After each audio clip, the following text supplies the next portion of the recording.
নমস্কার বন্ধুরা, আমি ধৃতিমান দ্য ডট চ্যানেলে আপনাদের স্বাগত। বন্ধুরা, 2014 সালে ভারতীয় রাজনীতিতে এক নতুন শব্দের আগমন ঘটেছিল, জুমলা। এই শব্দটির অভিধানিক বা রাজনৈতিক অর্থ হল কেবল ভোট বৈতরণী পার হওয়ার জন্য মানুষকে দেওয়া ডাহা মিথ্যে প্রতিশ্রুতি। ভারতবর্ষের রাজনৈতিক ইতিহাসে প্রতিশ্রুতি ভঙ্গের ঘটনা নতুন নয়। স্বাধীনতার পর থেকে এদেশের মানুষ বহু নির্বাচন দেখেছে, বহু নেতার গালভরা প্রতিশ্রুতি শুনেছে, আর ভোট মিটলে সেই নেতাদের গিরগিটির মতন রং বদলাতেও দেখেছেন। কিন্তু 2014 সালে নরেন্দ্র মোদীর নেতৃত্বে বিজেপি ক্ষমতায় আসার পর রাজনীতিতে এক নির্লজ্জ অধ্যায়ের সূচনা হলো। আগে নেতারা প্রতিশ্রুতি রাখতে না পারলে অন্তত লজ্জিত হতেন, অজুহাত দিতেন। কিন্তু বিজেপি নেতারা তারা প্রকাশ্যে হাসতে হাসতে ক্যামেরার সামনে দাঁড়িয়ে বললেন, আরে ওগুলো তো ভোটের জুমলা ছিল।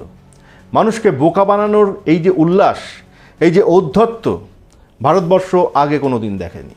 একটু পিছন ফিরে তাকান 2014 সালের লোকসভা ভোটে যখন তিনি প্রধানমন্ত্রীর দৌড়ে, তখন নরেন্দ্র মোদী দেশের যুব সমাজকে স্বপ্ন দেখিয়েছিলেন তিনি ক্ষমতায় এলে বছরে 2 কোটি বেকারের চাকরি হবে।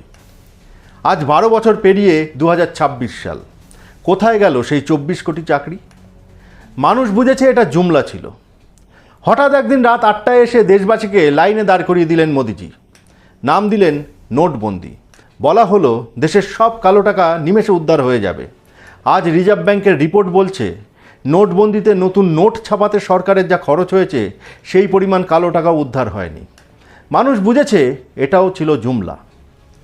মোদিজি গলা ফাটিয়ে বলেছিলেন বিদেশের ব্যাংকে রাখা সমস্ত কালো টাকা ফিরিয়ে আনবেন, আর দেশের প্রতিটি মানুষের অ্যাকাউন্টে 15 লক্ষ করে টাকা ঢুকবে। 2026-এ দাঁড়িয়ে একবার নিজের ব্যাংকের পাসবইটা খুলে দেখুন তো, 15 টাকাও ঢুকেছে কি? ঢোকেনি। বাংলার মানুষ, ভারতের মানুষ আজ হাড়ে হাড়ে বুঝে গেছে পুরোটাই ছিল মোদিজির জুমলা। আর মোদি মানেই জুমলা, এটা বাংলার মানুষ ভালো করেই জানে।